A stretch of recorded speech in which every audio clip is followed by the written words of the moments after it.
Bien, antes de, antes de arrancar con el siguiente tema, vamos a revisar un problema también de multipolos eléctricos. Este es el ejercicio 5.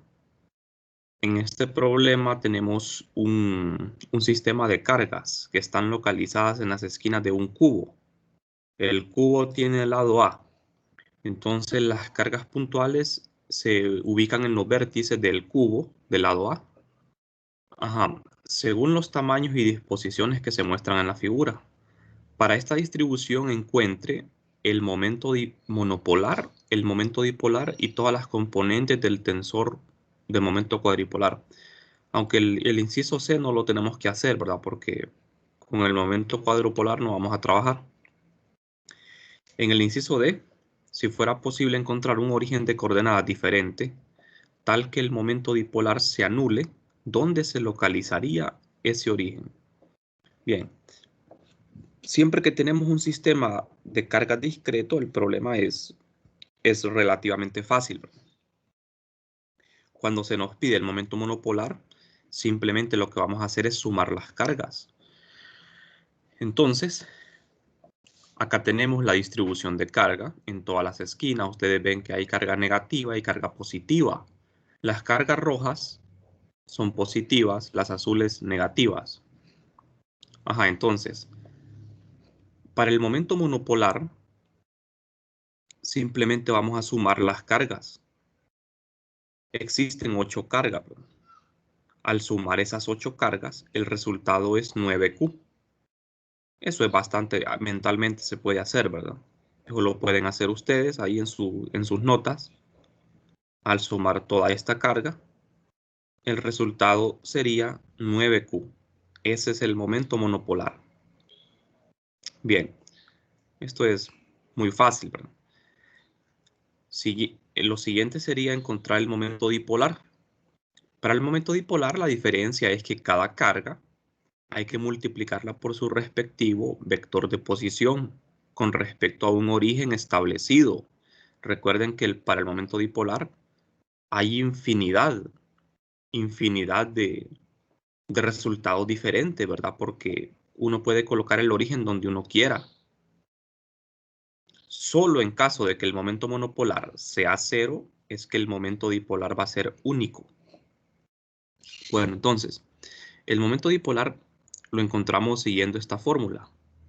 La suma del producto de las cargas con su respectivo vector de posición. Bueno, entonces, esto se hace en coordenadas cartesianas, ¿verdad? Con respecto al origen que yace en esta esquina del cubo, localizamos cada carga. Por ejemplo, la carga que esté en el origen, menos 3Q, su vector sería 0, vector de posición. Entonces, serían 8 cargas, ¿verdad?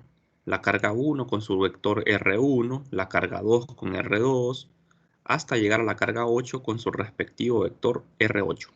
Entonces, la carga 1, que es menos Q3, su vector de posición es 0. La carga 2, que sería menos Q2, su vector tendría una componente nada más, en X. Sería A en X positivo. Aquí, vamos a ver, aquí estoy, aquí, ¿verdad? Sería la segunda carga, AX. La tercera carga, R3, sería menos Q. Esta carga que estoy señalando, su vector de posición tendría dos componentes, X y Y. A en X, A en Y. La cuarta carga, que es positiva, Q, tendría una componente, su vector en Y nada más. La quinta carga, 5Q, que es la que se localiza aquí en el eje Z, tendría componente Z.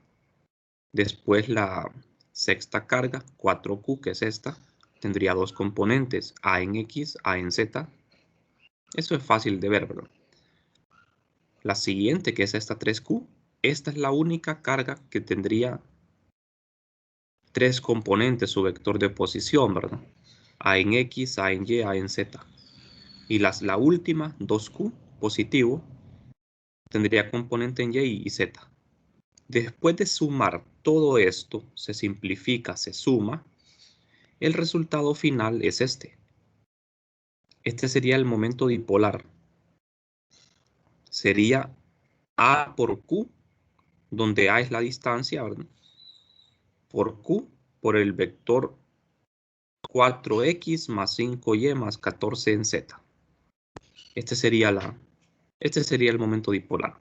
Recuerden que este momento dipolar no es único. No es único. ¿Por qué no es único? Porque el momento monopolar no es cero. O sea que este momento depende del origen que se tome. Si ustedes cambian el origen, les va a cambiar este momento dipolar. ¿Estamos de acuerdo? No sé si tienen preguntas hasta el momento.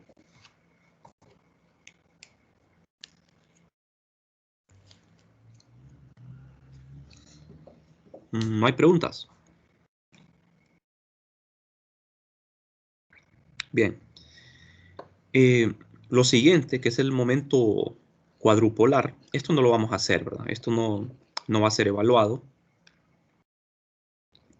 Lo último sería, a ver, el inciso D sería, vamos a ver, calcular, encontrar un origen de coordenadas diferente, tal que el momento dipolar se anulara. El momento dipolar se anulara, ¿dónde se localizaría ese origen? El momento dipolar nuevo, ¿verdad? O sea, lo que me están pidiendo en esta siguiente pregunta es encontrar un nuevo origen. Encontrar un nuevo origen tal que el momento dipolar sea único. Entonces, ¿qué vamos a hacer? De hecho, esto lo hicimos en la clase, lo demostramos. Cuando nosotros queremos cambiar el sistema de coordenadas, entonces le llamamos momento dipolar nuevo. P sub n igual a P menos Q por A. Esto lo vimos en la clase, le repito.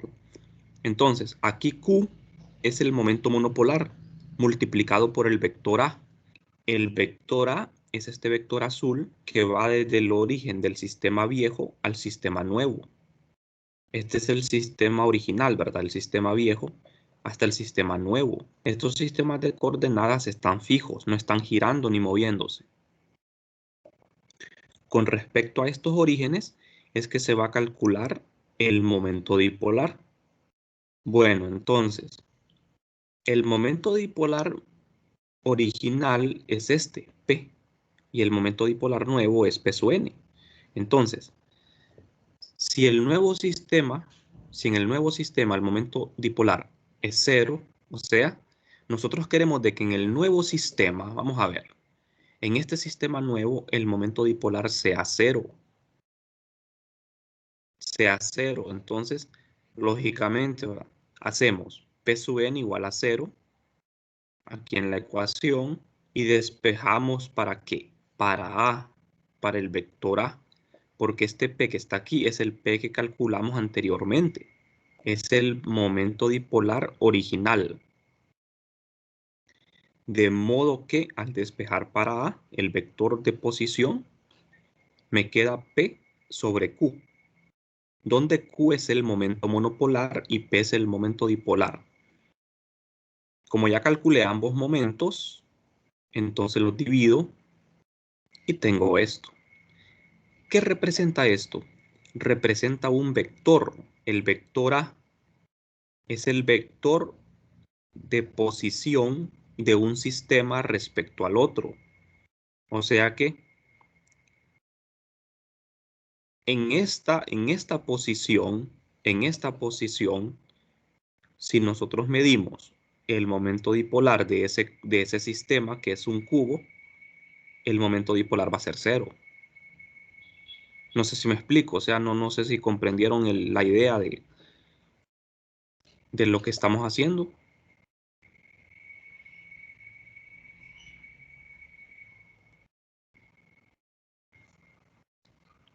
Todo está bien, jóvenes, hasta el momento.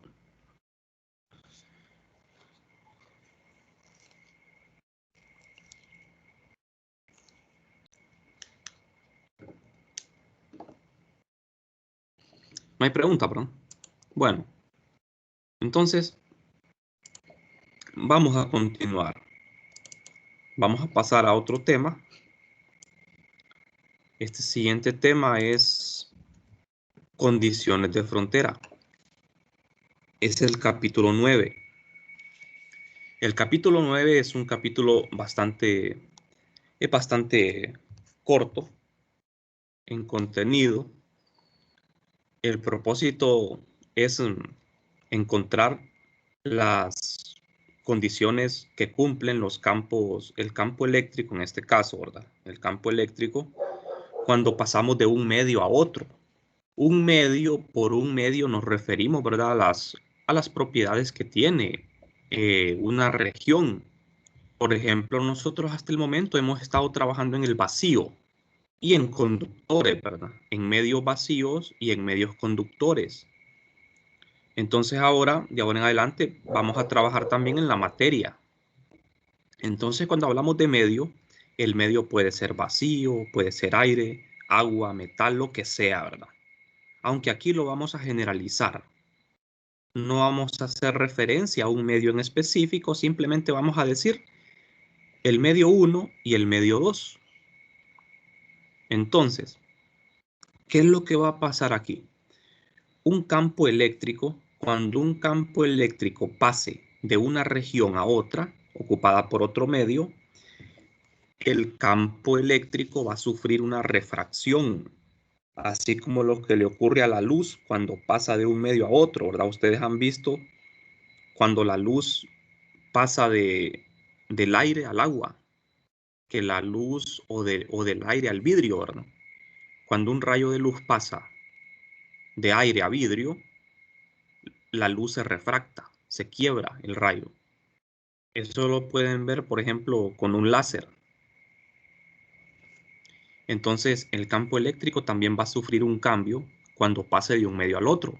Y lo que nosotros vamos a averiguar en la clase de hoy es qué es lo que le sucede a las componentes normales y tangenciales del campo en la frontera de dos medios.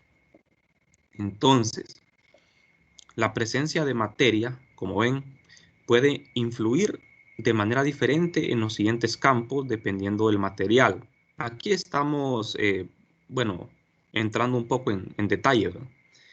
La densidad de corriente, esto lo van a ver en 415, ¿verdad? J y K. El campo eléctrico E y el desplazamiento eléctrico D. Aún no hemos estudiado D.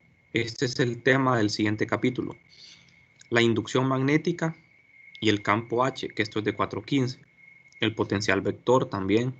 Y la polarización P y la magnetización M. Todos estos son campos vectoriales.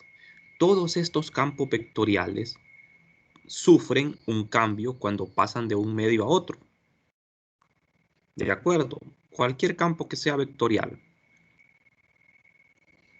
Entonces, nosotros aquí vamos a referirnos al medio 1 y al medio 2 sin hacer un, digamos, énfasis en el tipo de medio que es, ¿verdad? Únicamente llamarle medio 1 y medio 2. Los cambios o ausencia de ellos que los campos electromagnéticos sufren al cruzar la frontera entre estos medios es a lo que se llama condiciones de frontera. La frontera es la superficie que separa a los dos medios. En esa superficie que separa los dos medios es donde ocurre ese cambio brusco en las componentes de un campo. Pero depende del tipo de campo que sea, así va a ser el tipo de cambios que va a sufrir, ¿verdad? Porque hay campos que no sufren cambios que otro campo sí lo sufre. Por ejemplo, el campo eléctrico y el campo magnético se comportan diferente cuando pasan de un medio al otro. Bueno, vamos a ver. ¿Qué es lo que vamos a hacer? ¿Cuál es la idea? El propósito que vamos a seguir acá en la clase es el siguiente. Yo tengo dos medios. Voy a trabajar justo en la región donde se juntan los dos medios. A esto le vamos a llamar la capa de transición. En esta pequeña capa de transición de altura H, que es una altura bien pequeña, aquí es donde ocurren los cambios. Entonces, las propiedades no cambian bruscamente, ¿verdad? Sino que de forma continua, en una región angosta entre los dos medios. A de anchura H, la capa de transición. Justo aquí, fíjense bien. Esta región de grosor H es la capa de transición. Y aquí es donde ocurre lo que ustedes ven, que es como una refracción. Es un cambio en el campo al pasar del medio 1 al medio 2. Entonces, nosotros vamos a establecer un límite. Vamos a establecer el límite cuando H tiende a 0, o sea, cuando la capa de transición se vuelve muy pequeña. Este límite, cuando H tiende a 0, es lo que nos va a revelar lo que le ocurre al campo justo en esa capa de transición. Como pueden ver acá, ¿verdad? El campo eléctrico E1, E2 sufren refracciones cuando pasan de un medio al otro. Entonces, vamos a suponer que las dimensiones de los medios son mucho mayores que el espesor de la capa de transición, ¿verdad? Aquí pueden ver ustedes, esta es una ilustración, ¿verdad? Para más o menos ayudarnos, ¿verdad? A entender esto. Esto que ven aquí sombreado es el medio 1 y este es el medio 2. Como les digo, por medio 1 ustedes pueden asumir que esto es, por ejemplo, vidrio y el medio 2 es aire, ¿verdad? Para que tengan una idea. Medio 1, medio 2. Tiene diferentes propiedades.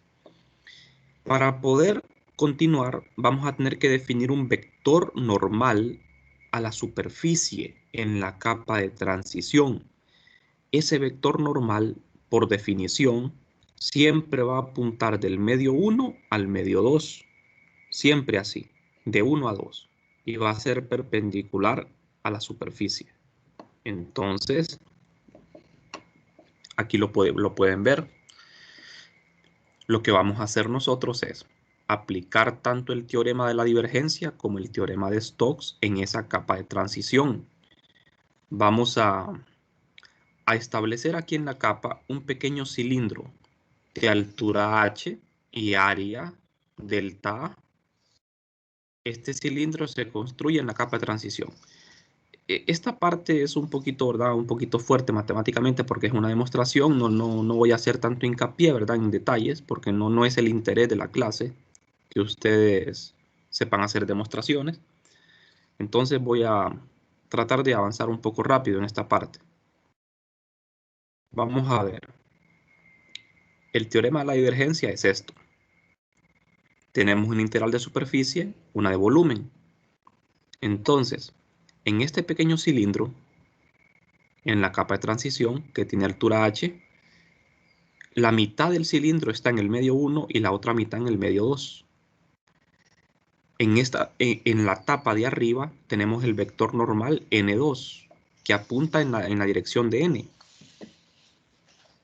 Y en la tapa de abajo tenemos el vector normal n1, que apunta en dirección opuesta a n, es menos n. Recuerden que estos vectores tienen que quedar fuera del volumen, por lo que ustedes ya saben, ¿verdad? Nunca un vector tiene que quedar dentro del volumen. Y en el área transversal de este cilindro tenemos el vector normal n sub L. Bien, entonces, ¿qué es lo que queremos hacer acá? Vamos a integrar en la superficie de este cilindro. Pero tenemos que tener cuidado acá. Tenemos que integrar entre superficies, en la lateral y en las dos superficies transversales. Aquí, por ejemplo, esta integración, la primera, F1, 1 hace referencia al medio 1. Aquí estamos integrando el campo en el medio 1. Aquí estamos integrando el campo en el medio 2.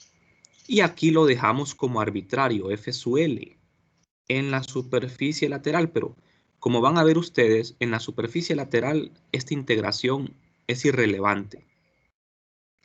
Ahora bien, ¿quién es F? F es un vector arbitrario. Estamos generalizando ahorita el vector. Este vector puede ser cualquier cosa. Entonces, ¿qué sucede cuando h tiende a 0? Cuando h tiende a 0, prácticamente la superficie lateral desaparece. Solo me van a quedar las superficies transversales, la tapa de arriba y la tapa de abajo. Estamos bien, ¿verdad? Hasta aquí. Cuando h tiende a 0, nos queda esto. Una superficie, como un círculo, que tiene dos caras, ¿verdad? La cara de arriba y la cara de abajo. De manera que, como ustedes vieron, esta última integral sobre la superficie lateral se va a anular. Tiende a 0, cuando h tiende a 0. Entonces, ¿qué sucede? Me quedan solo estas dos integrales. En el medio 1 y en el medio 2. Entonces, estas integrales no las vamos a resolver, ¿verdad? Porque aquí estamos planteando esto de manera arbitraria con sus respectivos vectores. Miren, n menos n unitario y n unitario. Entonces, nosotros acá vamos a asumir lo siguiente. Los campos pueden salir de la integral porque su valor es promedio en la vecindad del punto P. Tomamos el valor promedio. O sea, vamos a tomar como constante el valor del campo en toda esta región, en la región transversal.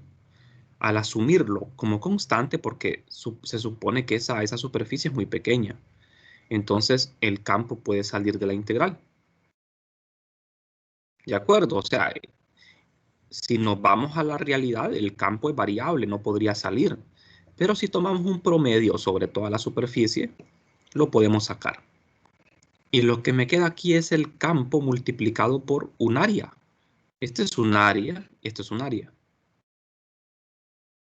Entonces, fíjense bien, al hacer esto, le llamamos al área porque ambas áreas van a ser la misma. Es el área transversal de ese cilindro, es delta A. Entonces, como es delta A, me quedaría esto, F1 por delta A por menos n unitario. F2 punto delta A por n unitario. Aquí hay un producto punto. Esto viene de la integral, ¿verdad? Un producto punto aquí, ¿ve? Entonces, en resumen, la integral de superficie se nos ha convertido en esto. F sub 2 punto n menos F sub 1 punto n unitario multiplicado por el delta A. A esto queríamos llegar. Entonces, fíjense bien.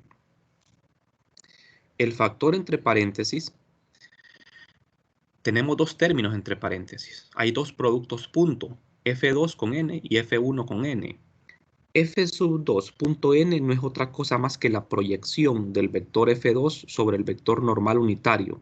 Lo mismo, F sub 1 punto n es la proyección del vector F1 sobre el vector n. Estos son proyecciones. En vez de escribirlo así como este producto, lo podemos escribir como F sub 2n. No sé si me explico hasta acá. Entonces, vamos a ver qué sucede ahora con la integral de volumen. Acuérdense que estamos haciendo el teorema de la divergencia. Sacamos la integral de superficie. Ahora, ¿qué sucede con la divergencia? ¿Qué pasa con esa integral de volumen? La divergencia de f. Como dijimos de que estamos tomando el valor promedio de f en ese volumen, la divergencia puede salir aproximadamente, ¿verdad? Esto es igual a esto. Y este es el volumen del cilindro, delta B. Ahora, ¿quién es delta B? Es h por delta A. El volumen de un cilindro es altura por área transversal. Entonces ya tengo las dos integrales del teorema de la divergencia, la de superficie y la de volumen. ¿Qué es lo que voy a hacer ahora? Igualarlas. La integral de superficie es esto, la integral de volumen es esto. Si nosotros igualamos estos dos resultados, se va a cancelar el delta A, se cancela delta A y me queda esto, en el lado izquierdo, igual al lado derecho, que es h multiplicado por la divergencia de f, pero hacemos el límite cuando h tiende a 0. ¿De acuerdo? Acuérdense que cuando obtuvimos el valor de la integral de superficie, lo obtuvimos porque hicimos que h tendiera a 0, de manera que en la integral de volumen también tenemos que aplicar el mismo criterio, que h tienda a 0.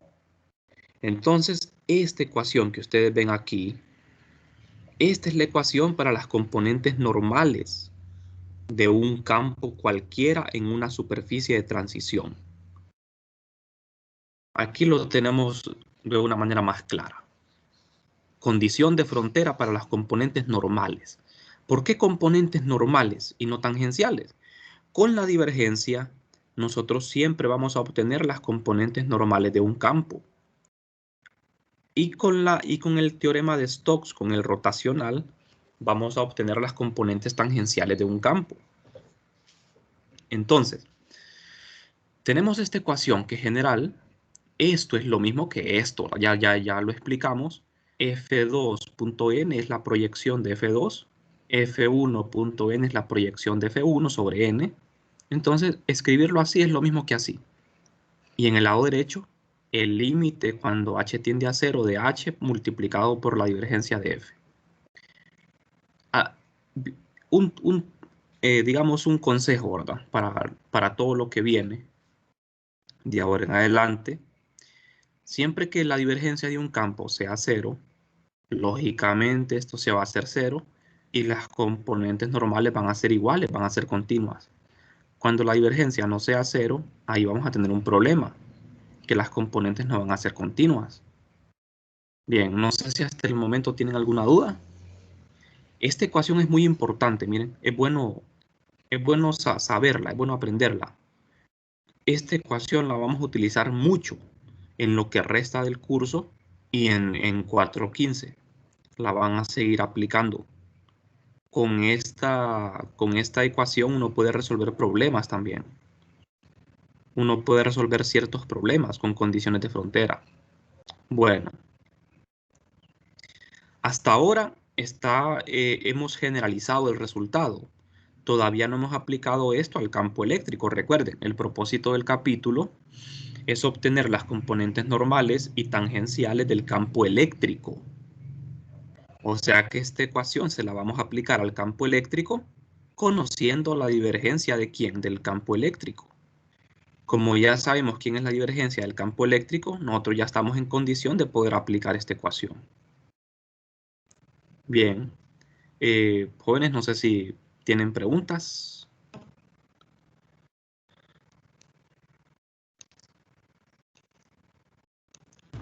Lee, Ajá. esa F es el campo eléctrico, esa divergencia. No. Mire, esta F es un campo vectorial general. Aquí estamos generalizándolo para cualquier campo. F es cualquier campo. Ahora, si usted lo quiere aplicar a un campo en específico, ya sea el campo eléctrico, el campo magnético, entonces lo que tiene que conocer es la divergencia del campo. Como ya sabemos la divergencia del campo eléctrico, entonces ya podemos aplicarle esta condición al campo eléctrico. Pero eso lo vamos a dejar de último, al final, ¿verdad? Eso lo vamos a hacer hasta el final de este capítulo para poder averiguar qué es lo que le sucede al campo eléctrico cuando pasa de un medio a otro.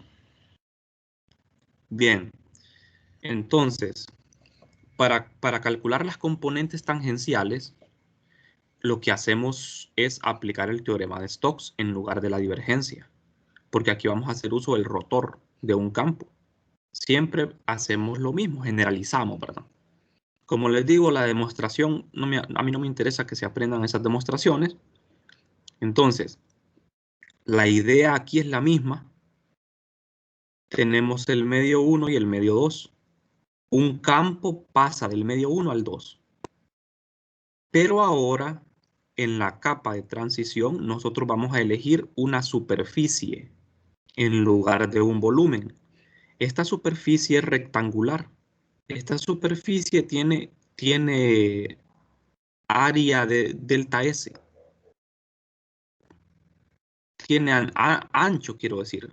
El ancho, el largo es delta S y la altura es H. Siempre vamos a usar H. H es la altura, pero este es un rectángulo. Recuerden que en el teorema de Stokes se utiliza una superficie abierta. Esta es una superficie abierta limitada por una curva. Entonces, En esta superficie tenemos que definir la circulación. La circulación se hace en sentido antihorario. Fíjense bien el vector n y t. Este vector t unitario y el vector n unitario, por definición, siempre apunta del medio 1 al 2. Aquí se define este vector t unitario porque como la trayectoria se va a recorrer en sentido antihorario, aquí en el lado de abajo estamos en el medio 1 y en el lado de arriba estamos en el medio 2. Entonces aquí ponemos t sub 1 en esta dirección y aquí arriba t sub 2 porque estamos en el medio 2 en esta otra dirección. Bueno, y este vector n' es un vector perpendicular a la superficie. ¿Por qué se define este vector?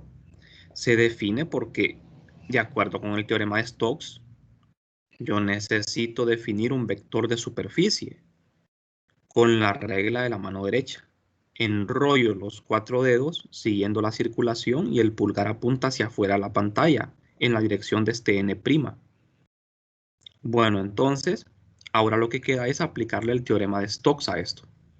Siguiendo la misma lógica, ¿verdad? O sea, integrando sobre esta región verde, integramos el vector f, que es un vector arbitrario, a lo largo de toda la trayectoria, que consta de 4 partes, ¿verdad?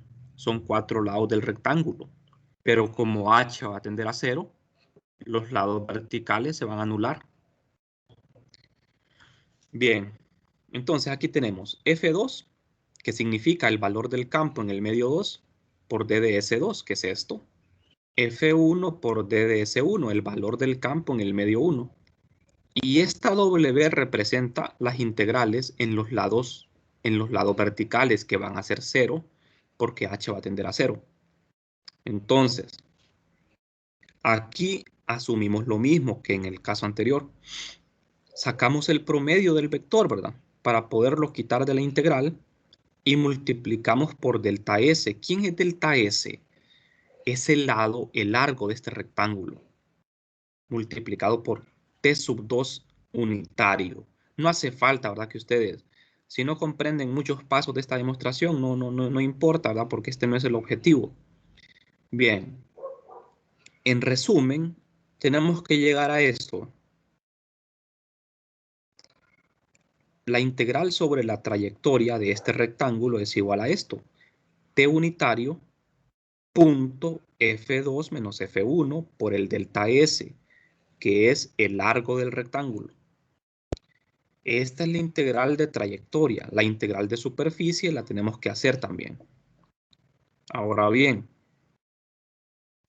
¿qué va a pasar con la integral de superficie, que es esta? Aquí el rotor de F puede salir de la integral porque estamos sacando el promedio del campo, o sea, estamos asumiendo que es constante. Y lo multiplicamos por la integral de superficie. Aunque aquí hay un error, creo, ¿verdad? Porque la integral de superficie no es cerrada, es abierta. Este círculo de la integral no tiene que ir aquí. Bien. Entonces, la superficie sería el área de este rectángulo, delta S por H. Delta S es el largo por el alto.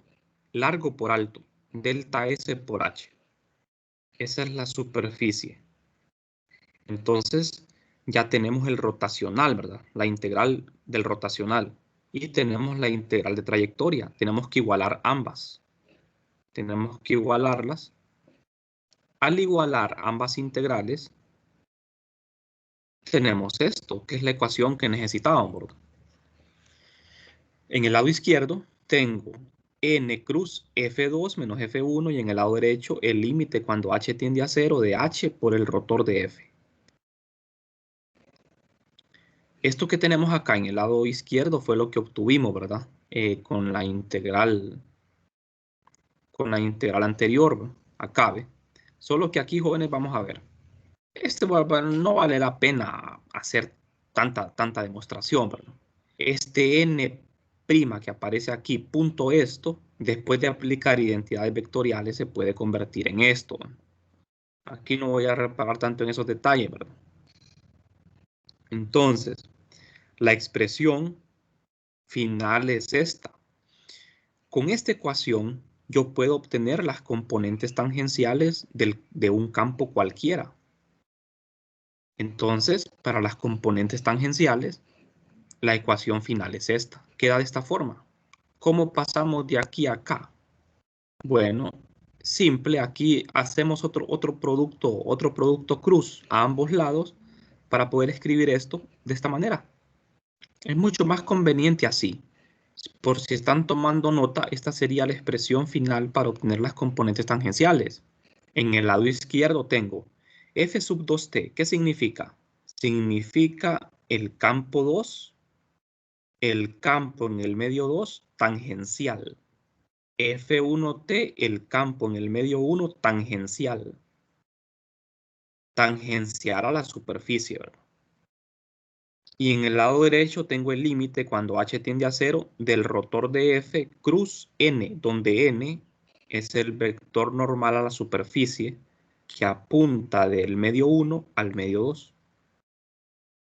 Como ven aquí en esta figura, cuando un campo atraviesa un medio, el campo lógicamente va a tener dos componentes. Este campo azul que ustedes ven acá, va a tener una componente tangencial, F sub t, y una componente normal. ¿Normal a qué? A la superficie. Tangencial a la superficie.